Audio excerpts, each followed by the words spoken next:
Hey everyone, welcome to episode 36 of Pixel Feed Radio, and I'm here with my guest, Zofia Vanyai. Did I pronounce that right? Did I get your last name right? Yeah, almost there. All right, so how are you, Zofia? How are you doing today? Hi, Christian. Thank you so much for having me in the show. I'm doing great. Thanks. Okay, great. And Zofia is actually in Hungary, so I really want to thank you to come on because the time difference right now, it's not optimal for you. So thank you for taking the time to come on. And for those of you don't know what Zofia specializes on, she actually specializes on outsourcing, automating and outsourcing, helping companies and entrepreneurs automating and outsourcing tasks in order, to get everything automated without sacrificing profits, which I'm a big fan of. And that's why I wanted to talk to you, because I learned about this. Oh my God, I don't even know how long it's been. When did the 4-Hour Week come out? Do you even know top of your head? I don't even remember. For those of you that don't know, the 4-Hour Week is a book by Tim Ferriss. And that's when I discovered the world of outsourcing to the rest of the world, with everything that we have available to our fingertips. And now I'm like one of the biggest fans. I have people who work for me all over the world. I have people in what do you call it? In Albania. I have people in the Philippines. I have people in India, and I have people in Mexico, out of all places, which is really cool. And obviously the US. So we're going to be talking about automating systems and processes, everything you know. So let's start with your background. So how did we go from when you were a kid till now? What's the journey there to becoming a digital nomad? Because you're also traveling all over the world. That was a long journey. Yes, that's right. I became a digital nomad, and normally I travel all around, but not right now, unfortunately. Yeah, that's true. Let's see how it will turn out. But luckily, I'm working remotely, so I can still stay in quarantine. That's not a problem for me. So I plan to continue traveling, at least light and responsible. So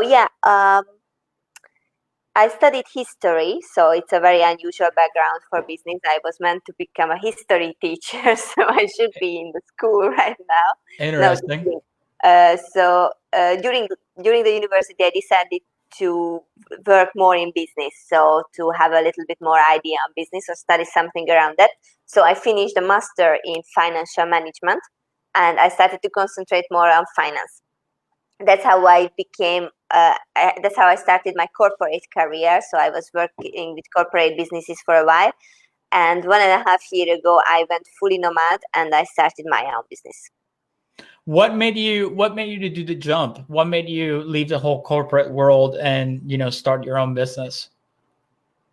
Yeah, that's not an easy decision. So I guess most of the people who are going to the office and have a 9-to-5 job have a little feeling that it's not too comfortable. You really have to be always there and do what the others tell you to do, even if it doesn't make sense, even if you could do it much faster and require like the 8 hours a day to be there. Just get rid of it and go to the beach or whatever.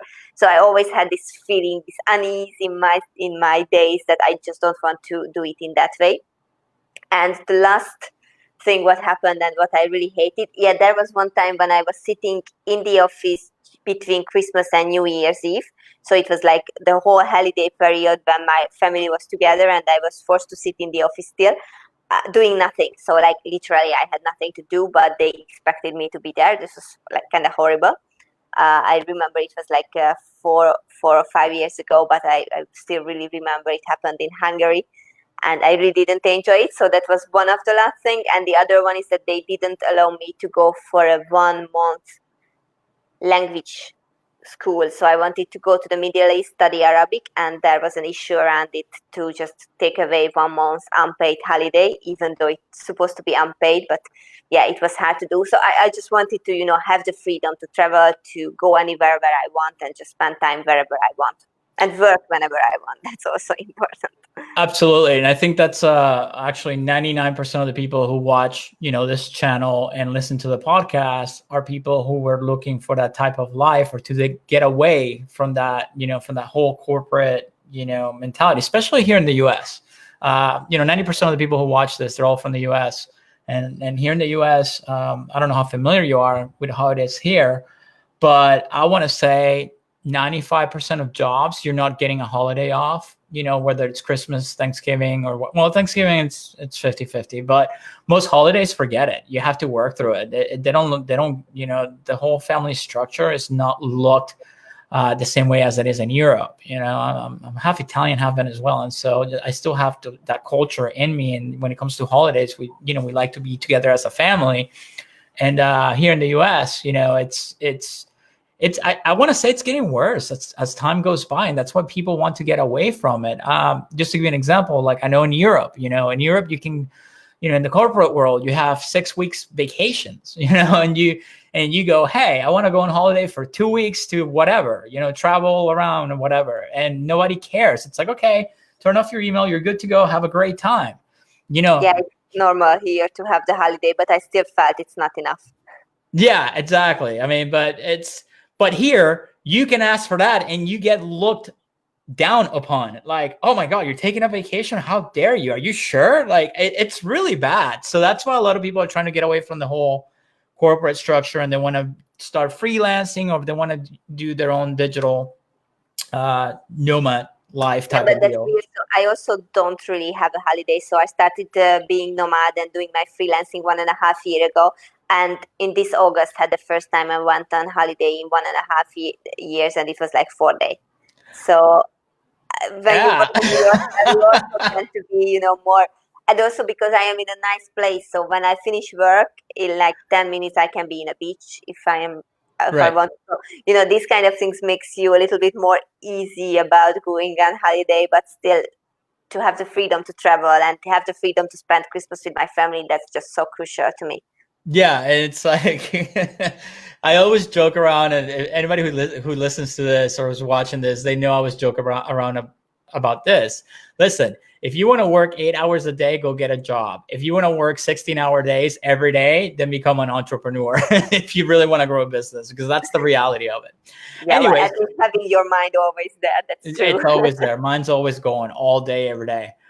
So you left the corporate job, and what made you focus on, automating and outsourcing, systems? What was the moment that the light bulb went off and you decided to go niche down onto, automation and outsourcing? So going far away, I always think, I can't really put my fingers on how, but I think I have a different viewpoint of business processes, maybe because of my history background, or, seeing the world a little bit differently than those who have their whole origins from business and finance. So maybe that was one factor. I always felt that this is my superpower to get things done. I always felt it very, very important, and I always took pride to be very, very efficient.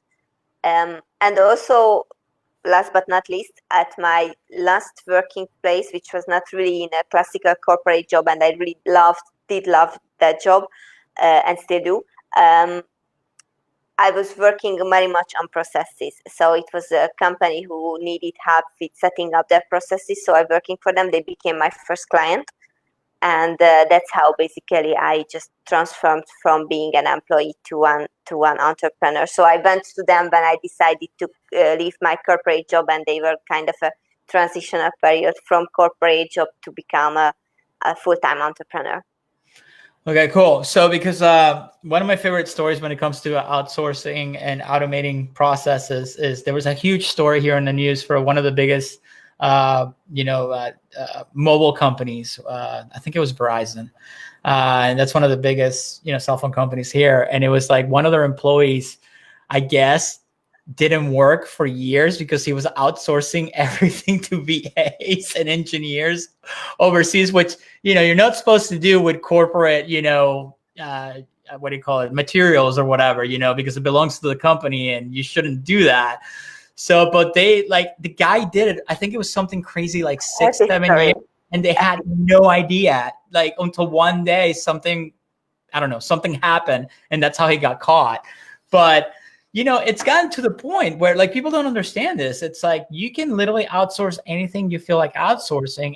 And I feel one of the biggest issues that I've seen with entrepreneurs and business owners is like for some of them, it's hard to let go. I'm the other way around. I'm like, as soon as I can let go of it and give it to someone else, that means I have more time because I can't buy more time during the day. So okay, you're such an ideal client for me with this logic. But yes, that's true. For so many people, it's hard to let go. I always tell them that it's like having a kid. If you have your business, you love it as if it was your own child. But the child goes to kindergarten, to school, has their first lover, then probably marries, or just goes away and becomes an adult. It goes step by step, and he or she still be there, your child, and be close to you. You still gonna be their dad, but you have to let things go, and that's what is healthy in the life cycle of the business. Because as a business owner, you can so easily become the bottleneck of your own business, and that's such a threat. Yeah, like little, people don't think about it, but if you really start to keep track of everything you're doing throughout the day, you'll realize how time consuming all this stuff can be. Like right now, I just started, using all these services to expand with guests on the podcast and all that stuff. And I actually personally sent you an email, with instructions on how to come on and everything like that. I'm already looking for somebody to outsource that. Like, I don't want to deal with that either, because that's something that I could, I can spend that time on something productive. Not that this is not, but there's other things that I'd rather be doing than having to send a follow-up email, right?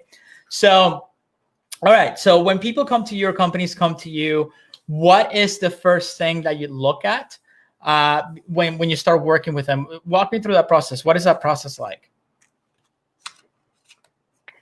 So it's never a greenfield thing. Of course, when a client comes to me, they already have an idea about what do they want to outsource. So usually we start with one thing which they come up, like they want to outsource their accounting, they want to outsource inventory management, social media management, email management, whatever, you name it.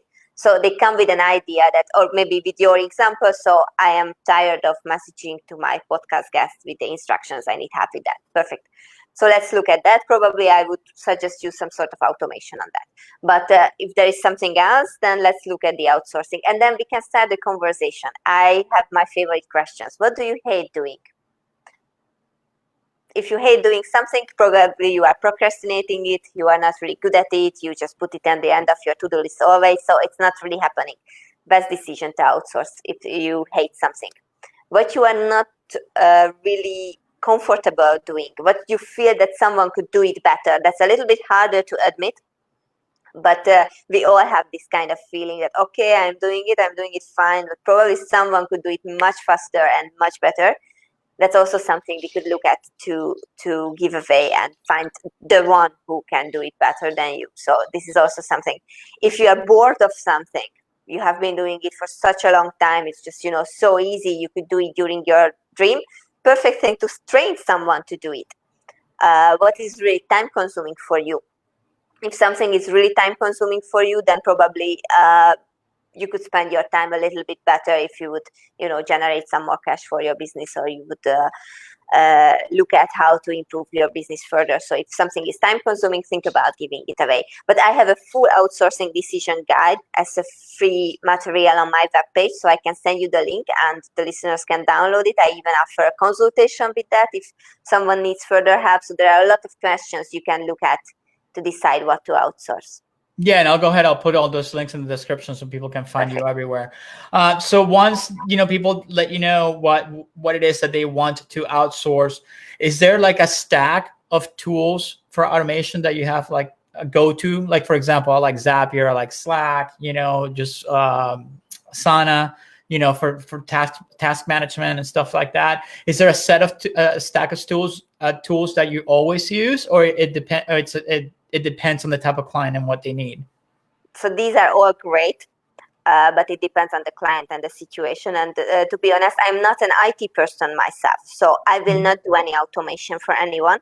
But when we talk about outsourcing, that always comes to the question whether we can automate it, because automation can reduce the human element of mistakes of the whole process. So in most of the cases, I can't tell if most of the cases or less of the cases, but some of the cases it do worse automating it, even though automation has a bigger cost in the beginning. But if you are looking at the long run, then probably it comes in, instead of paying someone to do it day to day and maybe making mistakes, let's automate it for the first time and let's do it right and do the investment here.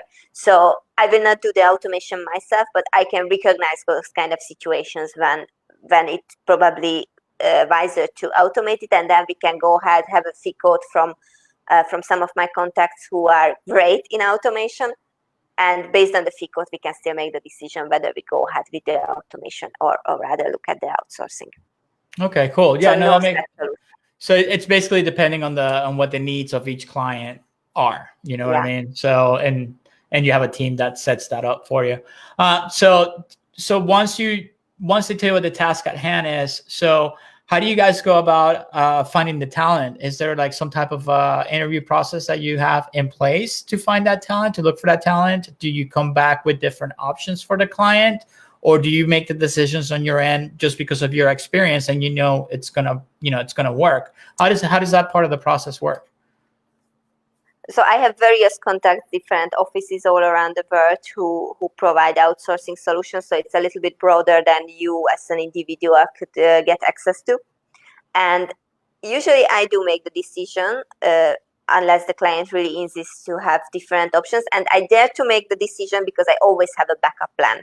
Because no matter what, things can go wrong and an outsourcer can disappear for any reason, for valid reason or not, doesn't really matter. But if you end up in the middle of process not having the help you wanted to have, that's really a bad feeling. Or even having the help but not performing in the level you expected it to be performing. So we need a backup plan always. And that's why I really believe in processes and trainings, because if you have those in place, then you can easily or more easily get through this kind of very uncomfortable situations, which do happen even if you do all the precautions. So recently I had the situation, I was working on a process and within 1 week, 2 outsourcers stepped out. And that was crazy. So for the second one, I felt like, okay, it can't happen again. I don't believe, but it did. And luckily I had the training, I had the process, so I could move ahead and have the third option and step in as backup. Yeah, I think when I was starting out years and years and years ago, it took me a bit to realize that, hey, instead of just hiring all these people and having to train each one of them every single time, why don't I just record a video showing what I need done and then have that as part of the process? And so I developed an onboarding process for our stuff. It's like we have, a document with explains every single step, with videos that show exactly how everything needs to be done. And then by the time they're on board, we just, we give all this training documents and videos, and they're good to go. You know what I mean? But that's when you got to take, I always tell people, it's like you got to take your time hiring somebody, but don't waste time firing somebody. So if you do take your time to hire somebody and you really look for the right fit for your company, then it's something you can be like, hey, let's come on board. Here's what I need, what we need from you. Here's the steps needed. And they should be able to pick it up right away if you did your diligence when it came to interviewing and finding the right person. Because if you don't do that, then they're going to come in there, they're going to be completely lost, and they're going to drop the balls and not get, what you need done. And one of the biggest mistakes that people do is they'll waste all this time trying to train the wrong person for the job. So, which brings me to my next question. When you are looking to bring the right fit for a company to do whatever task, what do you recommend, for people who are starting out when they're looking out there to hire their first VA? What do you recommend for them to do when it comes to the interviewing process in order to try to get the best candidate for the job that they need done? It sounds like we are coming from the same school. So all the things you said, I would have said it myself. So that's great. Yes, have an onboarding process and trainings and videos. So that's really, really right. Be honest with yourself. So this is really my suggestion when you start with either hiring a virtual assistant or whoever. If money is the question for you, if you want something cheaper, yeah, probably it's gonna come with the price, with the quality. But if that's your goal, just be honest with yourself. So be clear what you want to achieve with this hiring, and how do you see. Ask yourself the question: how do you see yourself in 5 years? So do you want this virtual assistant to be with you in 5 years and really grow into something awesome and be able to turn around upside down all your company and go in a road you can't even imagine right now? Is this what you want? Then go ahead and find someone who is like really expensive and could potentially do that. Or you just need someone who will watch your onboarding videos, watch your trainings, and follow your instructions and be with you, but just in a supporting role, then you can go with like a mid-size option. And if you just need some random help, then you can go with a very, very cheap option. Just be clear with your priorities, be clear about what you want. Absolutely. And all right, cool. So once you have all the systems and processes set in place, now when will be the right time to start scaling? Like, let's say you start with one. How do you figure out, what's the best way to figure out, when it's time to get your second one, or maybe do a third task for someone else? Because I feel like a lot of people at first they will hire, like, they refer to assistants as VAs, but when you really look out there, it's like anything else. There's people who specialize on certain things. And I think one of the biggest mistakes, and correct me if I'm wrong, one of the biggest mistakes that I see in myself is that they try to hire one person to do multiple jobs. Like, for example, they hire one VA. I want you to do graphic design. I want you to do video editing, and I want you to run Facebook ads, just to throw something out there. And then, of course, they're not doing a fantastic job of one thing because they're trying to do a little bit of everything, right? So I can understand if somebody's starting out hiring their first VA, but when do you recommend that it's time? Okay, now it's you need to start branching out a little bit and start getting people who excel at a certain task.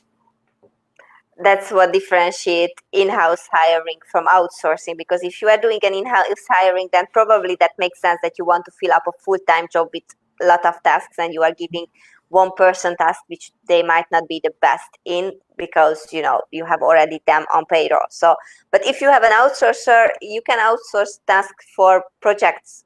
You can outsource for a few hours a week. So this kind of solution, you can have a mix. You can have a big team, even though you are not really paying a full-time job to anyone, because they are just doing parts and certain hours. When to go for the second one? Yeah, well, exactly when you need help with another task. So look at it. If this person who you already hired is great in graphic design or not. If not, then go for a graphic designer, and just there to say you're gonna have a second person in the team. But that's when it kicks in that you need very well processes, because if your graphic designer cannot effectively communicate with your social media manager, then this post will not come out in the right time and will not have the engagement you expect it to have. Just an example. So this is when you need to have the process. This is when you need to have the communication. So when you feel like that you can either control, or you have someone who controls all these operations, then you are ready to expand this level of teamwork within your outsourcers. Does it make sense? It does. It makes 100% total sense. And unfortunately, we're running out of time already because it's been flying by. This is crazy. But if people want to find you, if they want to hire you to get them in shape, where can everybody find you? Where's the links? I know you had the document where people can download with all the information. So can you please let us know where we can find you? Yeah, so I can be your operational outsourcing manager, and I am really, really happy to get all this in shape. As you said, you can find me at myprocess.es, so like my processes with a dot. And also you can find me on Instagram, my processes. I have my YouTube channel called My Processes, so just remember My Processes, and I will send you all the links so you can include it in your show notes. And I will have all the links in the description for you guys if you want to check that out down below in the description. And Sophia, thank you so much again for coming on the show. I really enjoyed this interview, and hopefully we'll do it again. Thank you. Thanks for this great conversation. Thanks a lot. Thank you. Bye.